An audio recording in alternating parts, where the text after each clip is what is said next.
Namaskaram.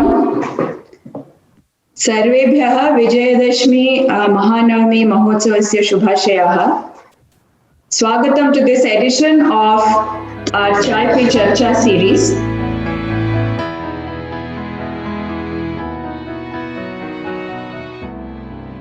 As many of you are already aware, Agastya Gurukulam has started the world's first online Sanskrit immersion Gurukulam.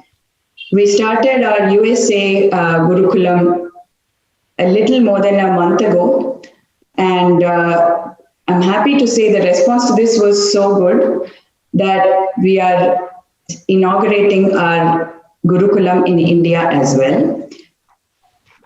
Today, this is tomorrow in India. So Vijayadashmi Day, on the auspicious occasion of Vijayadashmi, we are having the inauguration for the India Gurukula.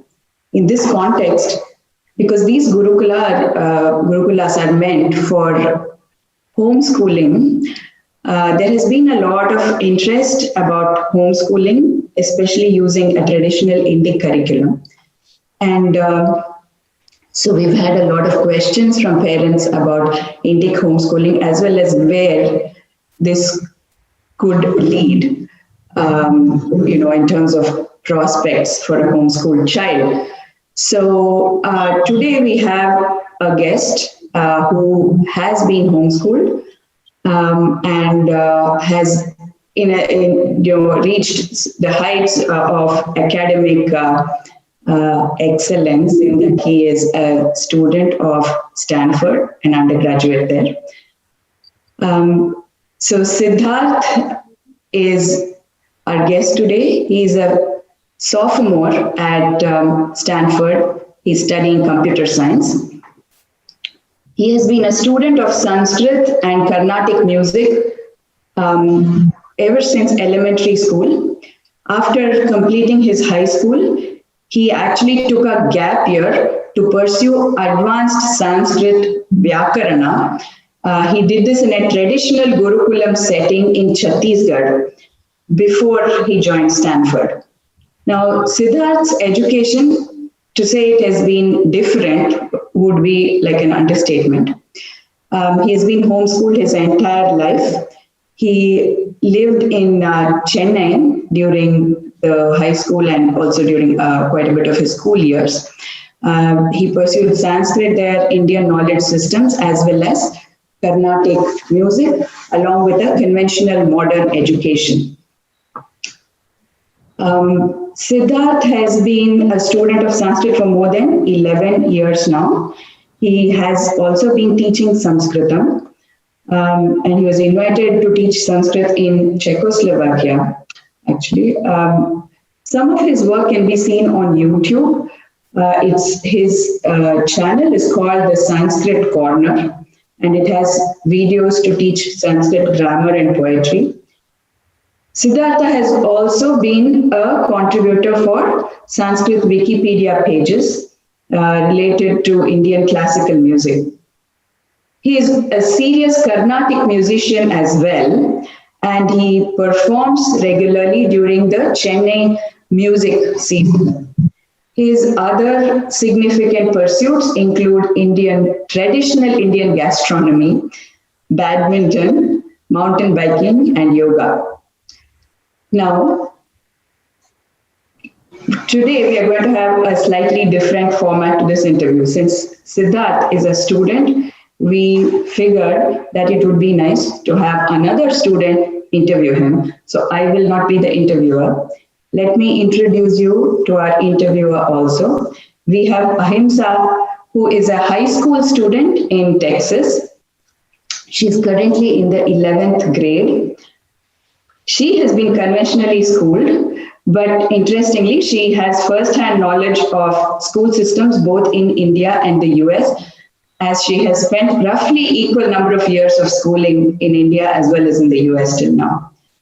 She herself is a student of Sanskrit, and she does train in Carnatic music. She started as a student at Agastya Gurukulam, and now she is a volunteer teacher for us. Of course, today she is volunteering as an interviewer.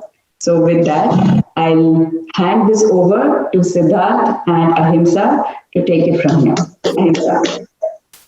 Namaskaram. It's a wonderful day to be here with all of you. So, Siddharth, I'll start off with what you do now. So, would you let us all know what you study at Stanford currently? Yeah, I'm currently studying computer science and plan to do a minor in math. And yeah, that's at least academically speaking, that's what my plan is for now. Okay, so now we'll go back to your earlier homeschooling. Did you ever go to regular school? I mean, do you remember what regular school was like, and how was the shift, would you say, to homeschooling, if you did? Sure. Yeah. So I did go to regular school for a few years in between. So I started out obviously in regular school in whatever, kindergarten, first grade, second grade. And it was in third grade, technically, and so in third grade was when my mom pulled us out of school. So I do of course remember that the regular school before I was homeschooled. But in between, when we shifted over to India in 2010 or 11, I attended Vidya Mandir, which is a school in Chennai, for 2 years, for seventh and about half of eighth grade. After which I left Vidya Mandir and just to go back to the whole homeschooling thing. And yeah, when it comes to sort of the difference between the two, at least between sort of being in Vidya Mandir and then going back to homeschooling, a big part of that was I didn't quite like the normal school format, particularly because I had come from homeschooling. And so I had that background. So for me, I sort of had a taste of, having it both ways. And to me, I felt that being homeschooled and in learning in that sort of environment, as opposed to a traditional school environment, was a lot more efficient. And I ended up enjoying it a lot more because I felt like I was going to school for 8 hours a day and not really learning 8 hours worth of material. And whereas when I was at home, I learned as much as I could. And that would often only take 3 or 4 hours in the day. And the rest of the day could be dedicated towards other things. Because I found that in school, you end up sort of wasting a lot of time, whether it's, because you're in a class of, 30 odd people. And of course, you are not the sole focus of attention for the teacher. So they need to make sure that everyone sort of is along for the ride. And the result of that is you end up sort of wasting a lot of time, at least I found. And so for me, the homeschooling model worked a lot better only because it was just far more efficient in terms of the time that I spent learning. I get what you mean, especially in my school as well. You have a lot of extra time because the students tend to complete everything earlier and then we just do nothing. Yeah, I understand what you mean. So why did your parents decide to homeschool you? So before I was homeschooled, I was in a private school here in the US, in Philadelphia. And it's actually what really started it was, so we were in this private school that was supposed to be really great. And then when it came to the parent teacher conference day or whatever it was, my mom came and met the teacher, and she was not too happy with the standard of math and things like that, but also that the teacher didn't know cursive. And so that was shocking to my mother. We were paying so much money to go to this private school, and the teacher can't teach the kids cursive because she simply doesn't know how to write in cursive. And so all of those things together, that was sort of like the breaking point, but it was a bunch of different things. My mom felt that, at least from what I talk to her now, is that she felt that she could do what they were doing, that these teachers were being paid to do, probably do it better because now she had only me and my brother to focus on, whereas a normal teacher has 30 odd kids to devote that attention to. And so when my mom, who's obviously qualified enough to teach me third grade math and third grade English and third grade science, she felt that it would be, first of all, lesser waste of money, more efficient in terms of, and more effective in terms of what she could teach us. So it's mainly, that was the reason for us switching over to homeschooling. And as a result, we had more time to focus on music and learning Sanskritam. So those are the two very important things that my mother wanted us to do. And so, yeah, so that was the main reason we switched over to homeschooling. Yeah, so it seems like it has a lot to do with efficiency and the fact that she could probably just do it better with less time and things like that, and you could focus on other things. That sounds like how every child should be educated. So, how did your homeschooling work? How was your regular day structured, and who exactly were your teachers? I'll say. Sure. So before I got into high school, so basically before like the academics got a little more serious, my mom usually covered English. So between third and sixth grade, my mom covered math, science, and then she outsourced English to a tutor, and she as well as things like art and some of the subjects that she couldn't teach us. So we had separate teachers for that. So we would go to these co-ops where other homeschooling students would sort of come together, and then the teacher would teach English, history, and art. And so we would we would get up in the morning, do our routine, our Sandhya Vandanam, all that stuff. So we started with music practice, violin practice. My brother plays violin, so we would do all of that stuff, and then we would start the day with the academics. My mom would teach us for like an hour or 2 hours for math and science. Then we would just do our homework, and by 2 or 3 o'clock we were done. And I mean, at that age we were 10 or 11. So then after that, the rest of the day was just, having fun. Once we finished as long as we finished our work, and however fast we did it. So if we wanted to get out and we finished our work fast, we got to have more playtime. So it just like that sort of reward model that sort of worked. But as I moved into high school, past 8th grade, 9th grade, we enrolled in an online school because, after a certain point, my mother couldn't, supplement our education in an adequate way. So we attended an online school and just had our teachers through that for all the subjects, math, English, science. And so we went through the AP system. So we took AP classes, took the advanced placement exams and things like that. So after high school, it was a lot more structured and for academically speaking. And so our days, it was more like a normal school day. So we would have our classes, our live classes, then we'd have homework that you had to submit. It's sort of like that. So since you say you're homeschooled children are generally associated with their learning happening earlier or them finishing what people would normally say their education earlier. Mm-hmm. So what exactly did you learn and at what ages? So how is your timeline? In terms of the standard subjects, yes. Math? Yeah, okay. So I guess I would say that I was probably a bit ahead in terms of math and English in general, probably because of the fact that I was homeschooled, and so my mom could sort of give us they put us at certain levels based on how good we were. So that because when you go to school, it's often pretty rigid as to what you can learn. So if you happen to be slightly ahead, that's too bad because you have to sort of be with the class and go with the flow. So with homeschooling, you're allowed to you can sort of accelerate kids sort of learning if that's something that they have aptitude for. But if and at the same token, if they need to slow down in certain subjects, you can do that as well. And so I ended up probably being ahead by a few years, in 2 or 3 years in math, in everything. But I ended up just completing out my high school up until the age of 18, just taking because the online school I was in sort of offered more advanced classes. So I just, instead of, going to college at the age of 16, I just spent another 2 years just doing those more advanced college level classes within the online high school that I was in.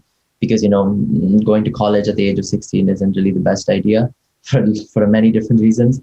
But yeah, so that's sort of how my academic thing progressed. So what would you say that you learned and at what ages specifically? In terms of the standard subjects?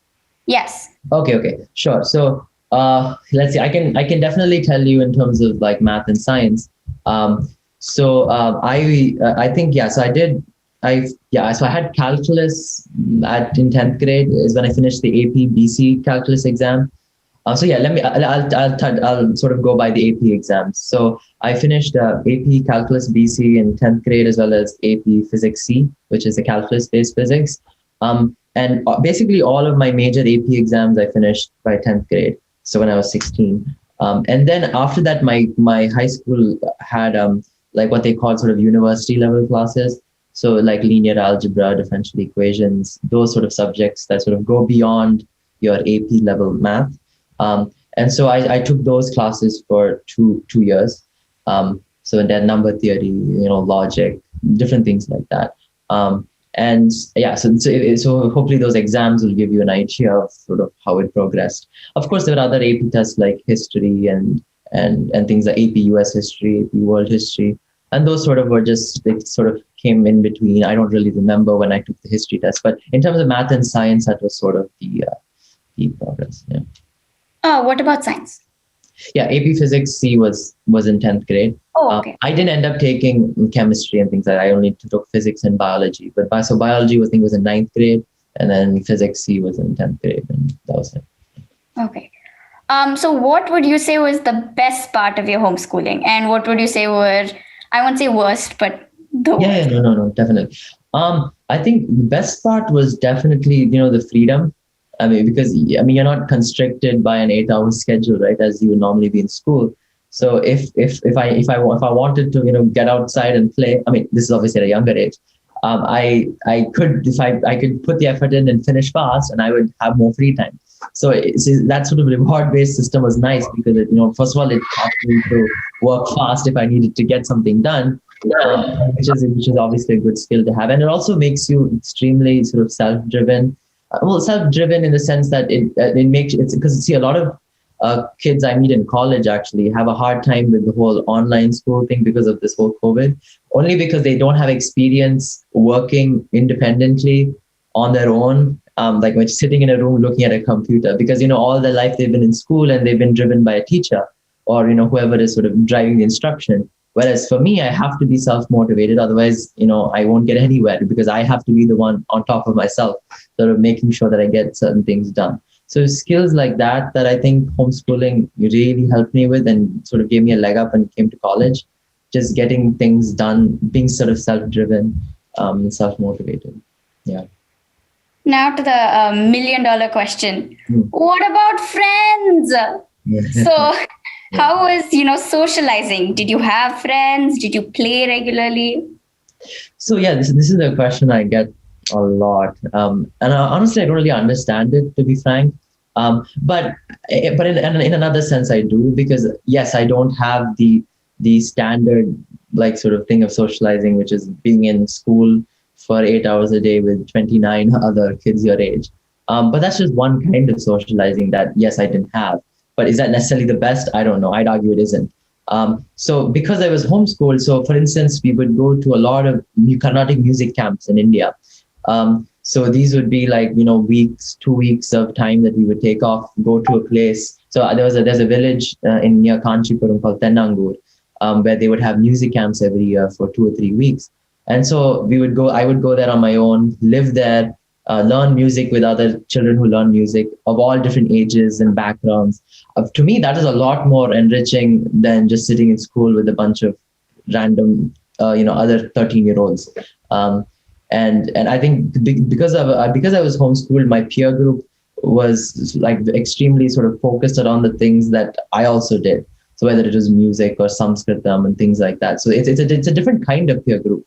Of course, I mean, yes. So the answer to the question is yes. I had a lot of socialization. I would say socialization that was probably more enriching than your normal, just going to school and making friends with just random kids who happen to also be there. So. Yeah, I get what you mean, because at school we are just exposed to a bunch of people and we have almost no choice but to be friends with them at times. Yeah.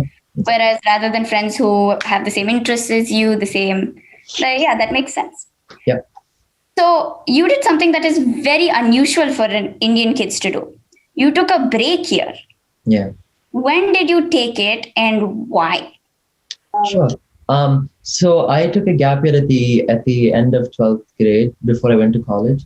So in the US, when you apply, you can you apply to college at the end of 12th grade, and you have an option to. So once you get admission, you have an option to defer that admission by how many ever years. So I got into college, and then I deferred my admission by 1 year. And during that time, I went to a place called Chhattisgarh. It's not Chhattisgarh, it's Bilaspur, in the state of Chhattisgarh in central India. And I went there because there's a very famous Vyakarana Pandita by the name of Pushpa Dikshit Mataji. So she is in the Sanskrit, the Vyakaranam field. She's considered to be one of sort of the foremost Panditas. And so I had known about her for a long time because another person who I'd met through Samskrita Bharati also spent a year or more there in that Gurukulam.